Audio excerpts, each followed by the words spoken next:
ಅದೇ ರೀತಿ ಮಹಾರಾಷ್ಟ್ರದಲ್ಲಿ ಮತ್ತೆ ಕರ್ನಾಟಕದಲ್ಲಿ ಆಳಂದ ವಿಧಾನಸಭಾ ಕ್ಷೇತ್ರದಲ್ಲಿ ನಮ್ಮ ಟಿ.ಆರ್. ಪಾಟೀಲ್ ಅವರೆಲ್ಲ ಬಿ.ಆರ್. ಪಾಟೀಲ್ ಸರ್ ಅವರ ಕ್ಷೇತ್ರದಲ್ಲೂ ಕೂಡ ಸುಮಾರು 10,000 ಮತದಾರ ಹೆಸರನ್ನ ಕೈ ಬಿಡಕ್ ಪ್ರಯತ್ನ ಮಾಡಿದ್ದಾರೆ. ಕೆಲವು ಕಡೆ ಏನ್ ಮಾಡ್ತಿದ್ದಾರೆ, ನಕಲಿ ಮತದಾರನ ಸೇರಿಸಿದ್ದಾರೆ. ಇನ್ನೊಂದು ಕೆಲವು ಕಡೆ ಏನ್ ಮಾಡ್ತಿದ್ದಾರೆ, ನಿಜವಾದ ಮತದಾರನ ಪಟ್ಟಿಯಿಂದ ಕೈ ಬಿಡುವಂತ ಕೆಲಸ ಮಾಡ್ತಿದ್ದಾರೆ. ಆಳಂದ ವಿಧಾನಸಭಾ ಕ್ಷೇತ್ರದಲ್ಲಿ ಸುಮಾರು 10,000 ಮತದಾರರ ಹೆಸರುಗಳನ್ನ ಡಿಲೀಟ್ ಮಾಡಬೇಕು ಅಂತ ಹೇಳಿ ಪ್ರಯತ್ನ ಮಾಡಿದ್ದಾರೆ. ಅದಕ್ಕೆ ಏನ್ ಮಾಡ್ತಿದ್ದಾರೆ, ವ್ಯವಸ್ಥಿತವಾಗಿ ಅಲ್ಲೆಲ್ಲೋ ಡೆಲ್ಲಿಲಿ ಕೂತ್ಕೊಂಡು ಅಲ್ಲಿಂದ ಯಾರಾದ್ರೂ ಮತದಾರಲ್ಲಿ ಯಾರು ನಿಜವಾದ ಮತದಾರ ಇರ್ತಾರೆ ಅವ್ರನ್ನ ಮತದಾರ ಪಟ್ಟಿಯಿಂದ ಕೈ ಬಿಡಬೇಕು ಅಂತ ಹೇಳಿ ಇವ್ರು ಆಕ್ಷೇಪಣೆ ಸಲ್ಲಿಸುವಂತದ್ದು ಎಲ್ಲೆಲ್ಲೋ ಕೂತ್ಕೊಂಡು. ಆ ನಂತರ ಅವ್ರನ್ನ ತೆಗೆದಾಕ್ಬಿಡೋದು, ಈ ತರ ಆಕ್ಷೇಪಣೆ ಬಂದಿದೆ ಹಾಗಾಗಿ ತೆಗೆದು ಬಿಡಿದೀವಿ ಅಂತ ಹೇಳಿ. ಪಾಪ ಅವ್ರು ಗೊತ್ತೇ ಇರೋದಿಲ್ಲ ಮತದಾರರಿಗೆ ನಮ್ಮ ಹೆಸರು ಕೈ ಬಿಟ್ಟಿದ್ದಾರೆ ಅಂತ ಹೇಳಿ. ಅವ್ರಿಗೆ ಗೊತ್ತಾಗೋಷ್ಟೊಳಗೆ ಚುನಾವಣೆ ಆಗೋಗಿರುತ್ತೆ, ವೋಟಿಂಗ್ ದಿವಸ ಬಂದಿರುತ್ತೆ, ಅಥವಾ ಚುನಾವಣೆ ಡೇಟ್ ಅನೌನ್ಸ್ ಆಗ್ಬಿಟ್ಟಿರುತ್ತೆ. ನಾವು ಮತ್ತೆ ಅವ್ರನ್ನ ಸೇರ್ಸಕ್ಕೂ ಆಗಲ್ಲ, ನಿಜವಾದ ಮತದಾರನ ಸೇರ್ಸಕ್ಕೂ ಆಗಲ್ಲ, ಮತ್ತೆ ಯಾರು ನಕಲಿ ಮತದಾರ ಇರ್ತಾರೆ ಅವ್ರನ್ನ ಪಟ್ಟಿಯಿಂದ ಕೈ ಬಿಡಿಸೋದಕ್ಕೂ ಆಗದ. ಹೀಗೆ ಮಾಡಿ ಸುಮಾರು ಲಕ್ಷಾಂತರ ಮತಗಳನ್ನ ಇವರು ಈ ರೀತಿ ಕಳುವು ಮಾಡಿಕೊಂಡು ಇವತ್ತು ಅಧಿಕಾರಕ್ಕೆ ಬರುವಂತ ಪ್ರಯತ್ನ ಮಾಡ್ತಾ ಇದ್ದಾರೆ. ಬಿಜೆಪಿ ಅವರಿದಾರಲ್ಲ, ಅಧಿಕಾರಕ್ಕೋಸ್ಕರ ಯಾವ ನೀಚ ಮಟ್ಟಕ್ಕೆ ಬೇಕಾದ್ರೂ ಉಳಿತಾರೆ. ಅವ್ರಿಗೆ ಸಂವಿಧಾನ, ಕಾನೂನು ಅದ್ರ ಬಗ್ಗೆ ಯಾವುದೇ ಗೌರವ ಇಲ್ಲ. ಎಂಥ ವಾಮ ಮಾರ್ಗ, ಎಂಥ ಕಳ್ಳ ಮಾರ್ಗ ಆದ್ರೂ ಹಿಡಿದು ಅವ್ರು ಅಧಿಕಾರಕ್ಕೆ ಬರಬೇಕು ಅಂತ ಹೇಳ್ತಿರ್ತಾರೆ. ಯಾವುದೇ ಒಂದು ಪ್ರಜಾಪ್ರಭುತ್ವದ ಒಂದು ಅಡಿಪಾಯ ಅಂತಂತಂದ್ರೆ ಅದು ಚುನಾವಣೆ. ಇವತ್ತು ಚುನಾವಣೆ ನಾವು ಪ್ರಾಮಾಣಿಕವಾಗಿ ಮತ್ತೆ ಮುಕ್ತವಾಗಿ ನಡೀತಾ ಇರೋ ನಂಬಿಕೆ ಇದ್ರೆ ಮಾತ್ರ ಎಲ್ಲಾ ರಾಜಕೀಯ ಪಕ್ಷಗಳು ಧೈರ್ಯವಾಗಿ ರಾಜಕೀಯ ಮಾಡಕ್ ಸಾಧ್ಯ, ಚುನಾವಣೆಯಲ್ಲಿ ಭಾಗವಹಿಸಕ್ ಸಾಧ್ಯ. ಇವಾಗ ಇಮ್ಯಾಜಿನ್ ಮಾಡಿ, ನಾವೆಲ್ಲಾ ಪಕ್ಷದವರು ಅಧಿಕಾರದಲ್ಲಿದ್ದಾಗ ಜನರಿಗೆ ಎಲ್ಲಾ ಕೆಲಸಗಳನ್ನು ಮಾಡಿಕೊಟ್ಟು ಜನರ ಸಪೋರ್ಟ್ ಅನ್ನು ಕೂಡ ಪಡ್ಕೊಂಡು ಒಳ್ಳೆ ಕೆಲಸ ಮಾಡಿದ್ರು ಕೂಡ, ಜನ ನಮ್ಮ ಪರವಾಗಿದ್ರು ಕೂಡ ಅವರು ವೋಟ್ ನ ಕಳ್ತನ ಮಾಡಿ ಅವ್ರ ಅಧಿಕಾರಕ್ಕೆ ಬರ್ತಾರೆ ಅಂತಂದ್ರೆ ಏನ್ ಪ್ರಯೋಜನ? ಅವಾಗ ಇಷ್ಟೆಲ್ಲ ಕೆಲಸ ಮಾಡಿ ಏನ್ ಪ್ರಯೋಜನ? ನಮ್ಮ ಕಾರ್ಯಕರ್ತರಾಗ್ಲಿ ನಾಯಕರುಗಳಾಗ್ಲಿ ನಾವು ಜನರ ಹತ್ರ ಹೋಗಿ ಓಡಾಡಿ ಎಲ್ಲ ಕೆಲಸ ಮಾಡಿ ಏನ್ ಪ್ರಯೋಜನ? ಪ್ರಜಾಪ್ರಭುತ್ವ ಅರ್ಥನೇ ಇರೋದಿಲ್ಲ. ಅವಾಗ ದೇಶನೇ ಪ್ರಜಾಪ್ರಭುತ್ವನ ಕಳ್ಕೊಳ್ಳುತ್ತೆ, ಸರ್ವಾಧಿಕಾರ ಬರುತ್ತೆ, ಇವರೇ ಶಾಶ್ವತವಾಗಿ ಅಧಿಕಾರದಲ್ಲಿ ಇರ್ತಾರೆ. ಇವತ್ತು ಇವ್ರು ಮಾಡ್ತಿರುವಂತ ಕೆಲಸಗಳಿಗೆ ಜನ ಈಗಾಗಲೇ ಅವ್ರ ಮೇಲೆ ರೋಸ್ಕೊಂಡು ಅವ್ರನ್ನ ಅಧಿಕಾರದಿಂದ ಕಿತ್ತೋಗಿದಿರ್ಬೇಕು. ಬಹುಶಃ ಕಳೆದ ಚುನಾವಣೆಯಲ್ಲಿ ಅವ್ರು 400ಕ್ಕಿಂತ ಹೆಚ್ಚು ಸ್ಥಾನಗಳನ್ನ ಗೆಲ್ತೀವಿ ಅಂತ ಬೀಗ್ತಾ ಇದ್ರು. ಆದ್ರೆ ಅವ್ರಿಗೆ ಬಂದಿದ್ದೆಷ್ಟು? ಬರೀ 240 ಸೀಟ್ಗಳು.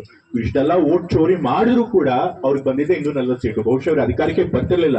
ಈ ಬಾರಿ ಇವ್ರ ಅಧಿಕಾರಕ್ಕೆ ಬರದೆ ಬಹುಶಃ ನಮ್ಮ ಕಾಂಗ್ರೆಸ್ ಪಕ್ಷ ಮತ್ತೆ ನಮ್ಮ ಮಿತ್ರ ಪಕ್ಷಗಳು ಇಂಡಿಯಾ ಒಕ್ಕೂಟ ಇರಿದ್ರೆ ನಾವೇ ಅಧಿಕಾರಕ್ಕೆ ಬರಬೇಕಾಗಿತ್ತು ಅಂತ ಅನ್ಸುತ್ತೆ. ಇಷ್ಟೆಲ್ಲ ಮತಗಳು ಮಾಡ್ತಿರೋದು ನೋಡಿದ್ರೆ. ಆದ್ರೂ ಕೂಡ ಇವರು ಅಡ್ಡದಾರಿಯಿಂದ ಇವತ್ತು ಅಧಿಕಾರಕ್ಕೆ ಬಂದಿದ್ದಾರೆ ಮತ್ತೆ 3ನೇ ಬಾರಿಗೆ.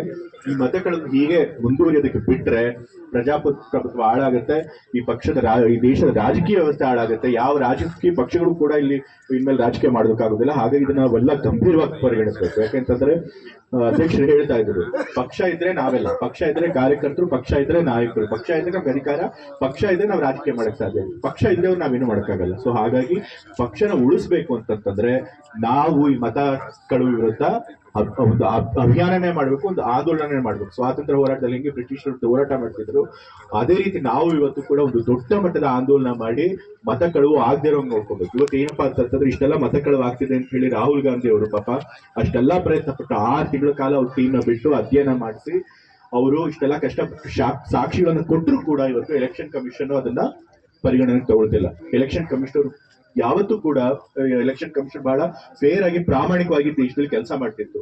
ಯಾವತ್ತೂ ಕೂಡ ಯಾವುದೊಂದು ರಾಜಕೀಯ ಪ್ರಭಾವಕ್ಕೆ ಒಳಗಾಗ್ತಿರ್ಲಿಲ್ಲ. ಆದ್ರೆ ಇವತ್ತೇನಪ್ಪಾ ಅಂತಂದ್ರೆ ರಾಷ್ಟ್ರೀಯ ಚುನಾವಣೆದ ಕಮಿಷನರ್ ಏನಿದ್ದಾರೆ, ಆಯುಕ್ತರಿದ್ದಾರೆ, ಅವರು ಒಬ್ಬ ರಾಜಕೀಯ ಪುಡಾರಿ ತರ ಮಾತಾಡ್ತಿದ್ದಾರೆ. ಇವತ್ತು ನಮ್ಮ ನಮ್ಮ ನಾಯಕರಾದಂತಹ ರಾಹುಲ್ ಗಾಂಧಿ ಅವರು, ಖರ್ಗೆ ಅವರು ಇಷ್ಟೆಲ್ಲ ಗುರುತರವಾದಂತಹ ಆರೋಪ ಮಾಡಿದ್ರು ಕೂಡ, ಗಂಭೀರವಾದಂತಹ ಆರೋಪ ಮಾಡಿದ್ರು ಕೂಡ ಅದನ್ನ ಗಣನೆಗೆ ತೆಗೆದುಕೊಳ್ಳದೆ ಆರೋಪ ಮಾಡಿರೋರ್ ಮೇಲೆನೆ ಇವರು ದಾಳಿ ಮಾಡ್ತಾ ಇದ್ದಾರೆ, ಅವ್ರಿಗೇನೆ ತೇಜೋವಧೆ ಮಾಡುವಂತ ಕೆಲಸ ಮಾಡ್ತಾರೆ. ಸೊ ಹಾಗಾಗಿ ಇವತ್ತು ಚುನಾವಣಾ ಆಯೋಗ ಕೂಡ ಇವತ್ತು ಕಾಂಪ್ರಮೈಸ್ ಆಗಿದೆ. ಚುನಾವಣಾ ಆಯೋಗ ಕೂಡ ಇವರು ತಮ್ಮ ಕಪ್ಪಿ ಮಿಕ್ಕಿ ತಗೊಂಡ್ಬಿಟ್ಟಿದ್ದಾರೆ. ಹೀಗೆ ದೇಶದ ಒಂದೊಂದೇ ಸಾಂವಿಧಾನಿಕ ಸಂಸ್ಥೆಗಳು ಹಾಳಾಗ್ತಾ ಹೋದ್ರೆ ದೇಶ ಹಾಳಾಗೋಗುತ್ತೆ. ಹಾಗಾಗಿ ಇದನ್ನ ಬಹಳ ಗಂಭೀರವಾಗಿ ತಗೊಳ್ಬೇಕು. ಅದಕ್ಕೆ ಮಾಡ್ಬೇಕು ಏನಪ್ಪಾ ಅಂತಂದ್ರೆ ಈ ದೇಶದಲ್ಲಿ ಇರುವಂತಹ ಅಧಿಕಾರದಲ್ಲಿ ಎಲ್ಲರಿಗೂ ಗೊತ್ತಾಗ್ಬೇಕು, ಇವತ್ತು ದೇಶದಲ್ಲಿ ಅಡ್ಡದಾರಿಯಿಂದ ಮತಗಳು ಮಾಡಿ ಅಧಿಕಾರಕ್ಕೆ ಬರಕ್ ಸಾಧ್ಯ ಇಲ್ಲ. ಆ ರೀತಿ ಮಾಡಿದ್ರೆ ಜನನೇ ಸಿಡಿದು ಹೇಳ್ತಾರೆ. ಜನ ನೇಪಾಳದಲ್ಲಿ ಏನ್ ಮಾಡಿದ್ರು ಆ ರೀತಿ ಇವರು ಕೂಡ ಅಟ್ಟಾಡ್ಸ್ಕೊಂಡು ಹೊಡಿತಾರೆ ಅನ್ನೋದು ಅವ್ರಿಗೆ ಗೊತ್ತಾಗ್ಬೇಕು. ಅದಾಗ್ಬೇಕು ಅಂತಂತಂದ್ರೆ ಈ ಸಹಿ ಸಂಗ್ರಹಣೆ ಏನಿದೆಯಲ್ಲ ಇದು ಯಶಸ್ವಿ ಆಗ್ಬೇಕು. ನಮ್ಮ ವರ್ಣಾ ಕ್ಷೇತ್ರದಲ್ಲಂತೂ ಅದು ಮುಖ್ಯಮಂತ್ರಿಗಳು ಪ್ರತಿನಿಧಿಸಿರೋ ಕ್ಷೇತ್ರ. ಈಗಾಗಲೇ ಜೂಮ್ ಮೀಟಿಂಗ್ ಅಲ್ಲೂ ಮಾಡಿದ್ರು, ಅಲ್ಲೂ ಕೂಡ AICC ನಾಯಕರು ಅಧ್ಯಕ್ಷರಿಗೆ ಸೂಚನೆ ಕೊಟ್ಟಿದ್ದಾರೆ, ಮುಖ್ಯಮಂತ್ರಿಗಳ ಕ್ಷೇತ್ರದಲ್ಲಿ ಹೆಚ್ಚಿನ ಸಂಖ್ಯೆಯಲ್ಲಿ ಸಹಿ ಸಂಗ್ರಹಣೆ ಆಗ್ಬೇಕು ಅಂತ ಹೇಳಿ. ಸೊ ಹಾಗಾಗಿ ನಾವು ಬರೀ 25,000 ಮಾಡಿದ್ರೆ ಸಾಲದು. ಕನಿಷ್ಠ ಸಂಖ್ಯೆ 25,000 ಸಂಗ್ರಹಣೆ ಆಗ್ಬೇಕು ಅಂತ ಅವ್ರು ಹೇಳಿದ್ದಾರೆ. ನಾವು ಕನಿಷ್ಠ ಪಕ್ಷ 75,000 1,00,000 ಆದ್ರೂ ಕೈ ಸಂಗ್ರಹಣೆ ಮಾಡ್ಲೇಬೇಕು. ಯಾಕೆಂದ್ರೆ ಒಂದು ವಿಧಾನಸಭಾ ಕ್ಷೇತ್ರಕ್ಕೆ 25,000 ಕನಿಷ್ಠ, ಮತ್ತೆ ವಿಧಾನ ಪರಿಷತ್ ಸದಸ್ಯರು ಯಾಕಂದ್ರೆ ಅವ್ರ ಕಾರ್ಯವ್ಯಾಪ್ತಿ ಜಾಸ್ತಿ ಇರೋದ್ರಿಂದ ಅವ್ರು 50,000 ಆದ್ರೂ ಸಂಗ್ರಹಣೆ ಮಾಡಿಸ್ಬೇಕು ಅಂತ ಹೇಳಿ ಸೂಚನೆ ಕೊಟ್ಟಿದ್ದಾರೆ. ನಾನು ಕೂಡ ವಿಧಾನ ಪರಿಷತ್ ಸದಸ್ಯ ಆಗಿರೋದ್ರಿಂದ ನನಗೂ ಕೂಡ ಇದು ಜವಾಬ್ದಾರಿ ಇದೆ. ಆದ್ರೆ ಮನೆ ಮನೆಗಳಿಗೆ ಹೋಗಕ್ಕಾಗಲ್ಲ, ನಾನು ನಿಮ್ಮ ಮೇಲೆ ಅವಲಂಬಿತನಾಗಿರ್ಬೇಕು. ಸೊ ಹಾಗೆ ದಯವಿಟ್ಟು ನೀವು ಪ್ರತಿಯೊಂದು ಬೂತಲ್ಲೂ ಕೂಡ ಮ್ಯಾಕ್ಸಿಮಮ್ ನಂಬರ್ ಸಹಿ ಸಂಗ್ರಹಣೆ ಮಾಡಿಸಿ ನಮ್ಮ ವರ್ಣಾ ಕ್ಷೇತ್ರದಿಂದ ಒಂದು 75,000. ಹೆಚ್ಚಿನ ವಿಡಿಯೋಗಳಿಗೆ ಪ್ರತಿಧ್ವನಿ ಯೂಟ್ಯೂಬ್ ಚಾನೆಲ್ ಸಬ್ಸ್ಕ್ರೈಬ್ ಮಾಡಿ, ಬೆಲ್ ಐಕಾನ್ ಕ್ಲಿಕ್ ಮಾಡಿ.